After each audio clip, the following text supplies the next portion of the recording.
Well, good morning again to everyone. It is such a joy for me to be here with you again this morning. We had an amazing awards dinner last night with the MMCA, and it's just reaffirms, I believe, our commitment to media diversity. I just want to start off by telling you a little story this morning to set the tone. My mom used to say, in order to know where you're going, it's real important to understand where you have been.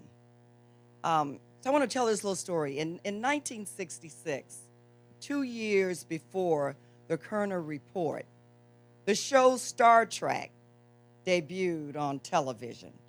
I'm talking about the original Star Trek.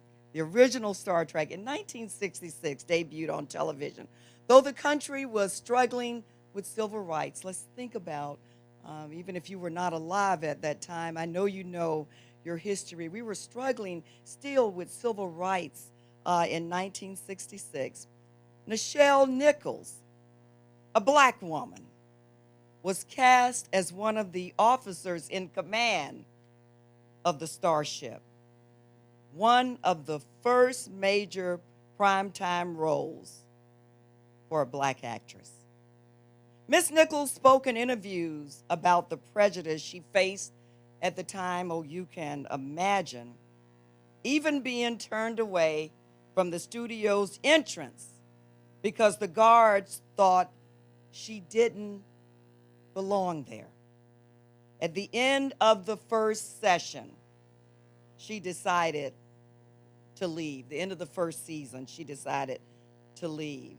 That's when, at an NAACP fundraiser, she heard there was a Star Trek fan desperate to meet her and turned around to see Dr. Martin Luther King Jr. She told Dr. King that she wanted to leave the show and join the marches for civil rights. And to her shock, Dr. King told her, well, you can't. He told her that for the first time on television, black Americans are being shown as intelligent, valued, and beautiful people who could go into space or do anything. He told her, quote, we look on the screen and we know where we are going. The sky is not even the limit. Whoopi Goldberg was 9 years old when she first saw Miss Nichols on Star Trek.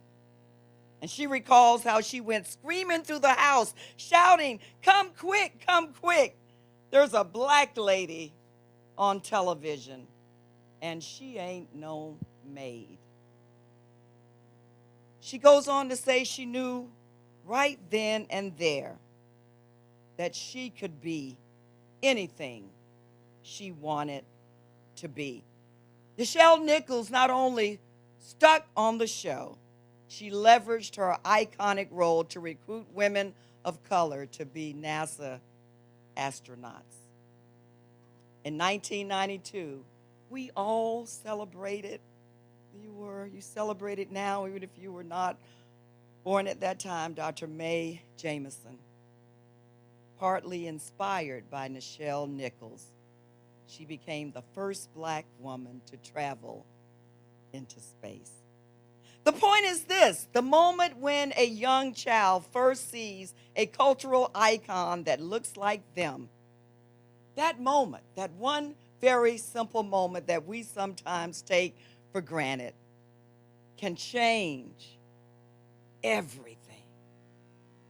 We're here today to create more moments like that. This is not only critical as America's children dream, but it is a vital step in uniting a democracy that seems increasingly fractured. Journalism is one important example.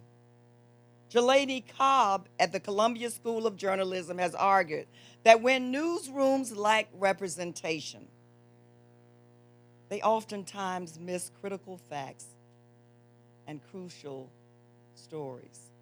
The story will be told, and we need people who look like us to help tell that story.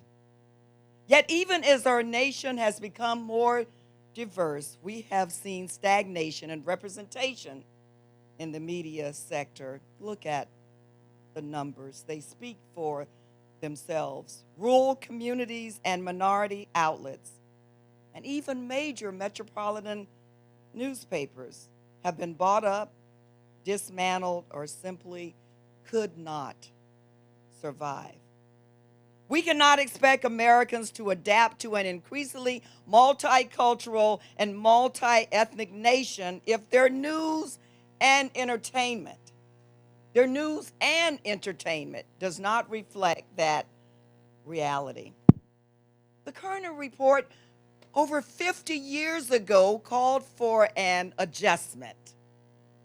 An adjustment, that's a nice way of saying an adjustment. It called for diverse hiring, expanded coverage of non-white stories, integration of coverage and content. Perhaps most importantly, it argued for the recognition of minority racial groups, not merely as tokenized individuals, but as fundamental building blocks of America, recognizing people of color for their talents and strengths and skills and abilities that we always bring to the table. That readjustment, as you all know, has not been entirely successful. This is one of the reasons why we are here today, to carry the torch that has been carried so many years, to carry the torch just a little bit further. Yet I do want to acknowledge that even in recent years, we have made progress, particularly on television and in film. Representation is becoming increasingly normalized. It's been said that social progress often occurs in bursts rather than as steady gains, and our current period certainly fits that description. But we still struggle to meet the recommendations of that report that was completed over 50 years ago, and add diversity to our boardrooms. Yeah. Shirley Chisholm said, if there's no seat at the table, bring a folding chair. Adding diversity to our newsrooms, to our writing rooms, and advertising shops.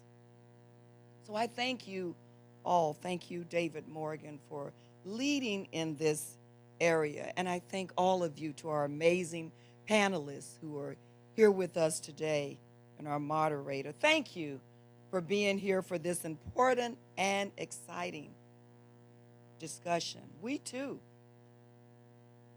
can shape the future. We can go beyond our wildest imagination. If we do not quit, do not be discouraged, because the obstacles and discouragement are always there. We're the right people, regardless. And this is the right time. The story will be told, and we need the right people to tell our story. So at this time, I'd like to call David Morgan up again to introduce our first and amazing panelists. Thank you all.